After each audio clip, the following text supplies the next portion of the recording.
Hi friends, welcome again to iFlared। दोस्तों, आज के वीडियो में हम जानेंगे वी लुकअप के बारे में, एच लुकअप के बारे में और एक हॉरिजॉन्टल टेबल को वर्टिकल में और वर्टिकल टेबल को हॉरिजॉन्टल में कैसे ट्रांसपोज किया जाता है उसके बारे में।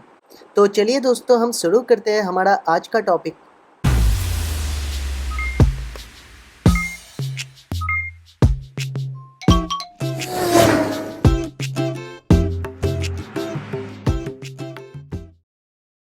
दोस्तों, जैसे कि आप देख रहे हैं, ये एक टेबल है जहाँ पे employee code, employee name, department और सैलरी दिया हुआ है और दूसरे एक टेबल में सैलरी और डेजिग्नेशन मेंशन किया गया है।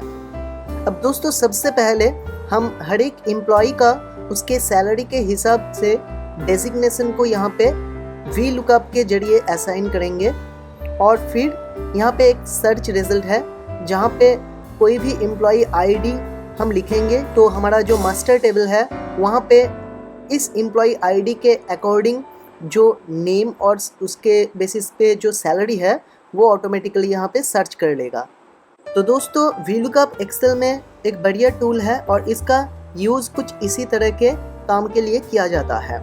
मगर दोस्तों, सबसे पहले हमको वीलुकअप का जो फॉर्मूला है उसको थोड़ा जान लेना चाहिए।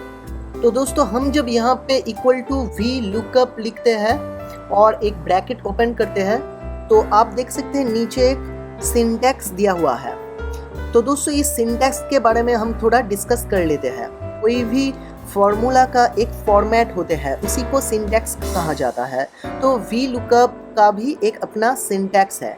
कोई भी फॉर्मूला डालने के लिए एक्सेल में पहले हमें इक्वल टू साइन देना पड़ता है, जो कि हमने प्रीवियस वीडियो पे भी डिस्कस किया था, और फिर हमें फार्मूला का नेम लिखना है, जैसे कि यहाँ पे वी लुकअप, और हमें वी लुकअप का जो प्रॉपर्टी है वो ब्रैकेट के अंदर देना पड़ता है। तो ब्रैकेट के अंदर जो पहला प्रॉपर्टी है वो है लुकअप वैल्यू, मतलब हम जिस वैल्यू के बेसिस पे सर्च करना चाहेंगे। जैसे कि यहाँ पे सैलरी के बेसिस पे हम सर्च करना चाहते हैं तो सैलरी हमारा लुकअप वैल्यू कहलाएगा। तो सैलरी का जो कलम है E4 की रेस्पेक्टिव में D4 का कलम हम सिलेक्ट करते हैं। फिर हमें एक कोमा देना पड़ता है। कोमा के बाद जो दूसरा प्रॉपर्टी है वो है एरे, मतलब जहाँ से हमको ये डेटा कलेक्ट करना है। तो यहाँ पे हम कोमा प्रेस करते हैं और ये टेबल को सिलेक्ट करते हैं। दोस्तों, ये जो टेबल है, ये टेबल को फिक्स्ड करने के लिए हम कीबोर्ड से F4 प्रेस करेंगे तो इसका जो रेफरेंस है ये चेंज हो जाएगा। ये आप देख सकते हैं, यहाँ पे डॉलर साइन ऑटोमेटिकली आ गया रो एंड कॉलम के आगे में। तो ये टेबल एब्सोल्यूट रेफरेंस पे आ गया।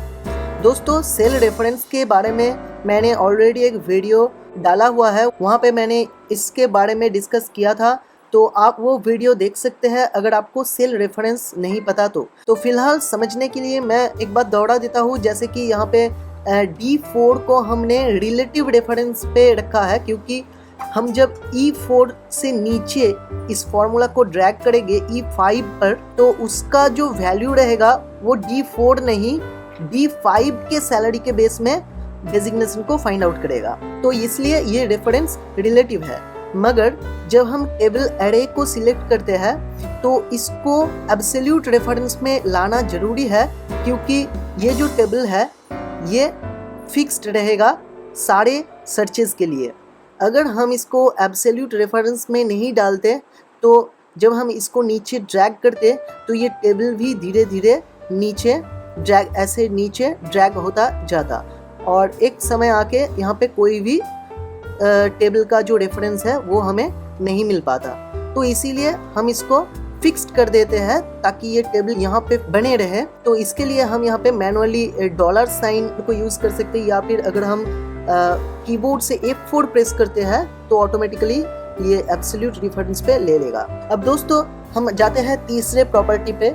मगर जैसे कि हमने पहला प्रॉपर्टी से दूसरे प्रॉपर्टी को अलग करने के लिए कोमा सिंबल के यूज़ किया था, वैसे ही हम तीसरा प्रॉपर्टी को भी यूज करने से पहले एक कोमा साइन के जरिए इसको दूसरे प्रॉपर्टी से सेपरेट करेंगे। तीसरे प्रॉपर्टी में है कॉलम नंबर, मतलब जो टेबल हमने सिलेक्ट किया था वो टेबल के हिसाब से हमारा जो वैल्यू है वो हमेशा फर्स्ट कॉलम में ही होने चाहिए, मगर हमारा जो रिजल्ट है वो किस कॉलम में है। जैसे कि देख सकते हैं कि हमारा जो वैल्यू है वो है सैलरी, मतलब सैलरी के बेस पे हम सर्च करेंगे तो सैलरी इस टेबल के फर्स्ट कॉलम में ही एग्जिस्ट करता है और यहाँ पे 2 ही सिर्फ कॉलम है।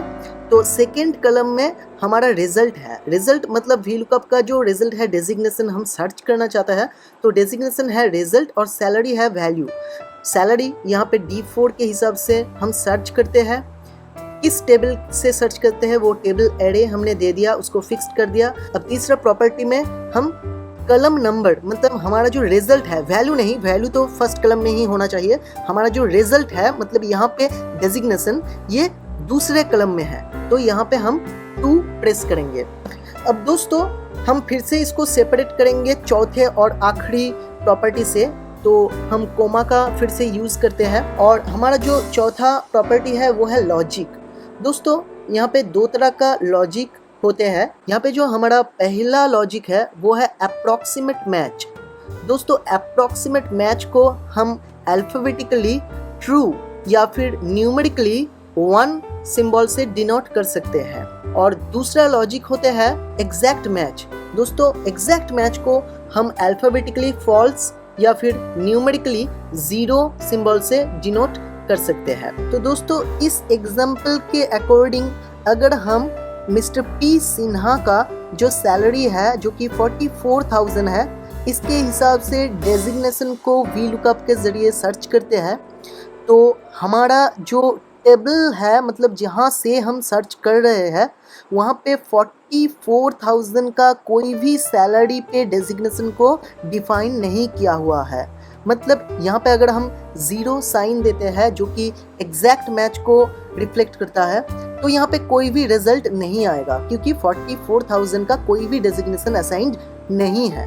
पर हम अगर यहाँ पे अप्रॉक्सीमेट मैच डालते हैं, मतलब हम अगर यहाँ पे 1 सिंबल देते हैं तो यहाँ पे डेजिग्नेशन का जो रिजल्ट आएगा वो सीनियर एग्जीक्यूटिव आएगा, क्योंकि 44,000 जो कि 40,000 से ज़्यादा और 50,000 से कम में है तो सीनियर एग्जीक्यूटिव ले लेगा, क्योंकि यहाँ पे सैलरी को अप्रॉक्सीमेटली वैल्यू के साथ मैच किया जा रहा है। तो हमारे इस एग्जाम्पल के अकॉर्डिंग यहाँ पे हमें 1 लेना है, मतलब कि हमें अप्रॉक्सीमेट मैच लेना है। तो हम 1 डाल के ब्रैकेट को एंड करते हैं और एंटर प्रेस करते हैं। जैसे कि आप देख सकते हैं यहाँ पे सीनियर एग्जीक्यूटिव आ चुका है और जैसे ही हम इसको ड्रैग करते हैं, हम ड्रैग भी कर सकते हैं और यहाँ पे ये जो कॉर्नर है जहाँ पे ये कर्सर ब्लैक हो रहा है, यहाँ पे हम डबल क्लिक कर सकते हैं इसको फिल करने के लिए। अब दोस्तों जो कि हमने यहाँ पे अप्रॉक्सीमेट मैच लिया है और हमारा जो सैलरी है वो 15,000 से शुरू हो रहा है और इसीलिए यहाँ पे 15,000 से जो कम वाला सैलरीज है जैसे कि 13,000 2 बार है, तो इन दोनों पे आप नॉट एप्लीकेबल देख सकते हो। मतलब ये जो फॉर्मूला है ये फॉर्मूला को नहीं ले रहा है, क्योंकि 15,000 से 30,000 के बीच में जो रहेगा उसको क्लार्क अप्रॉक्सीमेटली यहाँ पे सोचा जाएगा और जो कि हमने 0 से स्टार्ट नहीं किया इसलिए इसको नल फिगर दिखा रहा है। तो हम अगर सैलरी को 0 कर देते हैं तो आप देख सकते हैं कि इसको भी क्लर्क ले रहा है, जो 15,000 से कम का फिगर है उसको भी क्लर्क ले रहा है।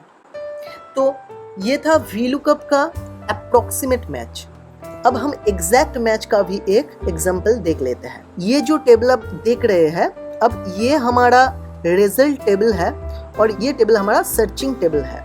इस टेबल को भी भूल जाते हैं, इसका जरूरत नहीं है। इस केस में हमारा रिजल्ट टेबल ये रहने वाला है और हमारा मास्टर टेबल जहाँ से हम सर्च करेंगे वो ये टेबल होने वाला है। तो हम क्या रिजल्ट चाहते हैं? हम चाहते हैं कि जब हम यहाँ पे कोई भी एम्प्लॉय कोड लिखे तो ऑटोमेटिकली यहाँ पे एम्प्लॉय नेम और उसके सैलरी आ जाए। तो ये है हमारा रिक्वायरमेंट और इसके लिए हम फिर से वी लुकअप को दोहराते हैं, यहाँ पे वी लुकअप लिखते हैं और ब्रैकेट को शुरू करते हैं। लुकअप वैल्यू कौन सा रहने वाला है, ये जो EMP1 एम्प्लॉय कोड के अकॉर्डिंग हम सर्च करेंगे। तो यहाँ पे वैल्यू के फील्ड में हम एम्प्लॉय कोड को डालेंगे, कोमा देंगे सेपरेट करने के लिए, फिर हम टेबल एरे को सिलेक्ट करेंगे। दोस्तों जब ह्यूज टेबल रहता है तो हमको ऐसे टेबल एरे सिलेक्ट करने के बजाय ऐसे भी हम कर सकते हैं कि सिर्फ हम कलम का नेम डाल दें। तो जैसे कि आप देख सकते हैं कि कलम का जो नेम यहाँ पे आ गया A:E, मतलब A कलम से E कलम तक। तो यहाँ पे इसका जो रेफरेंस लिया है इसको एब्सोल्यूट करने का ज़रूरत नहीं है, क्योंकि ये तो A से E फिगर ही यहाँ पे आएगा जब हम इसको रो वाइज ड्रैग करेंगे। मगर हम इसको जब कलम वाइज ड्रैग करेंगे तो ये टेबल जो है वो ऐसे राइट हैंड साइड पे खिसक जाएगा ये टेबल, क्योंकि हम जो कलम है ये कलम से सिर्फ डिफाइन किया है जो टेबल एरे है। अभी हम इसको फिक्स नहीं करते हैं और रहने देते हैं A:E पे ही, और हम देखेंगे कि इसका भी रिजल्ट क्या आता है। तो हम कॉमा से इसको सेपरेट करते हैं। दोस्तों आपको याद होगा कि मैंने कहा था वी लुकअप हमारा जो वैल्यू है, मतलब जो एम्प्लॉय कोड है, वो हमारे सिलेक्टेड टेबल का फर्स्ट कलम में होना चाहिए। जैसे कि आप देख सकते हैं एम्प्लॉय कोड फर्स्ट कलम में है तो कोई बात नहीं। अगर हम यहाँ पे एम्प्लॉय नेम से सर्च करते तो हमको ये कलम, ये जो टेबल है ये ऐसे सिलेक्ट करना पड़ता, मतलब B से E तक, ताकि जिससे हम सर्च करना चाहते हैं जिसके अकॉर्डिंग, मतलब जो कि हमारा वैल्यू है, ये हमारा सिलेक्टेड टेबल के फर्स्ट कलम में रहे। तो फिलहाल जैसा है वैसे ही रहने देते हैं। तीसरा, इसको फिर से कोमा देके हम सेपरेट करके हम जो तीसरा प्रॉपर्टी है मतलब कलम नंबर पे जाते हैं। दोस्तों हमारा जो सिलेक्टेड टेबल है जो कि A से E तक का टेबल है, वहाँ पे हम जो सर्च करना चाहते हैं, मतलब हम किसके बेसिस पे सर्च करना चाहते हैं, एम्प्लॉय कोड के बेसिस पे। क्या सर्च करना चाहते हैं, एम्प्लॉय नेम। तो हमारा रिजल्ट है एम्प्लॉय नेम। तो रिजल्ट कौन से कलम में है, इस टेबल पे नहीं, जिस टेबल से हम सर्च कर रहे हैं वहाँ पे। तो हम देख सकते हैं कि एम्प्लॉय नेम दूसरा कलम पे है, A कलम पे एम्प्लॉय कोड है फर्स्ट कलम पे, और सेकेंड कलम पे एम्प्लॉय नेम है। तो यहाँ पे हम 2 प्रेस करेंगे, फिर हम कोमा से सेपरेट करेंगे, और यहाँ पे जो लॉजिक रहेगा वो 0 रहेगा, मतलब एग्जैक्ट मैच रहेगा। आपको याद होगा कि यहाँ पे हमने जो लॉजिक सेट किया था वो अप्रॉक्सीमेट किया था, क्योंकि सैलरी फिक्स्ड नहीं था, ये 30,000 40,000 के बीच में ऐसा कुछ था। मगर यहाँ पे हम एम्प्लॉय कोड के जरिए एम्प्लॉय नेम को सर्च कर रहे हैं, और एम्प्लॉय कोड को एग्जैक्टली मैच करना पड़ेगा, तभी यहाँ पे रिजल्ट आएगा। मतलब EMP1 ही होना चाहिए, अगर 100 हो जाए तो यहाँ पे नहीं आएगा। ठीक है, तो इसलिए हम जो लॉजिक है इसको एग्जैक्ट मैच पे सेट करते हैं। तो यहाँ पे हम 0 या फिर फॉल्स लिख सकते हैं। हम ब्रैकेट को क्लोज करते हैं और एंटर डालते हैं। तो देख सकते हैं यहाँ पे P सिन्हा आ गया, और हम इसको नीचे की तरफ जब ड्रैग करते हैं PS दुबे या फिर के अग्रवाल जैसा है वैसे आ रहा है। हम इसको चेंज भी कर सकते हैं। तो इसको अगर हम एम्प्लॉय 10 के हिसाब से सर्च करेंगे तो यहाँ पे हम सिंपली EMP10 लिखेंगे। तो देखिए इसका भी एम्प्लॉय 10 का जो है S बजाज यहाँ से इसको लुकअप कर रहा है। अब सैलरी के जो फील्ड है, अगर हम यहाँ पे इसको साइड बाई साइड, मतलब कलम वाइज इसको अगर ड्रैग करते हैं तो आप देख सकते हैं कि इसका जो रिजल्ट है वो खिसक चुका है। जैसे कि मैंने बताया था A से E तक का नहीं है, अब इसका सिलेक्शन B से A तक का हो गया है, जो कि हमने कलम वाइज इसको ड्रैग किया है, और इसलिए इसका जो रिजल्ट है वो भी अभी गलत आ रहा है। यहाँ पे सैलरी होना चाहिए ना कि अकाउंट्स। और दोस्तों सिर्फ यही नहीं, यहाँ पे आप देख सकते हैं कि हमारा जो वैल्यू है जिसके हिसाब से हम सर्च करेंगे वो भी राइट साइड पे खिसक गया है। EMP10 के हिसाब से नहीं, अभी एम्प्लॉय नेम के हिसाब से सर्च करेगा, जो कि गलत है। हम यहाँ पे एम्प्लॉय कोड के हिसाब से ही सर्च करने वाले थे, तो इसलिए इसको भी हमें चेंज करना पड़ेगा। तो चलिए हम चेंज कर लेते हैं, इसको हम H8 सिलेक्ट कर लेते हैं, और यहाँ पे A to E या फिर हम A to D भी सिलेक्ट कर सकते हैं, जो कि हमारा जो टेबल है E तक का हमें लेना नहीं है, सैलरी ही तो चाहिए। तो डी तक भी हम ले सकते हैं। तो ज़्यादा ले लिया तो कोई दिक्कत नहीं है। अब हम यहाँ पे 2 को इरेज करके यहाँ पे 4 देंगे, जो कि हमारा सैलरी 4th कलम पे है। तो यहाँ पे हम 4 दे के एंटर प्रेस करते हैं, तो हमारा सैलरी भी यहाँ पे आ रहा है। अगर हम बाकी में हमारा सैलरी को एम्प्लॉय कोड के हिसाब से नहीं, एम्प्लॉय नेम के हिसाब से सर्च करे होते तो ये फॉर्मूला कुछ ऐसा होता, इक्वल टू वी लुकअप, अब वैल्यू होगा एम्प्लॉय नेम जिसके हिसाब से हम सर्च कर रहे हैं, कॉमा, और यहाँ पे हमें बी से सिलेक्ट करना है ना कि ए से, क्योंकि हमें एम्प्लॉय नेम से सर्च करना है। तो एम्प्लॉय नेम को हमारा सिलेक्शन के फर्स्ट कलम में होना चाहिए। तो एम्प्लॉय नेम टू सैलरी हम सिलेक्ट करते हैं बी टू डी और हम कॉमा प्रेस करते हैं।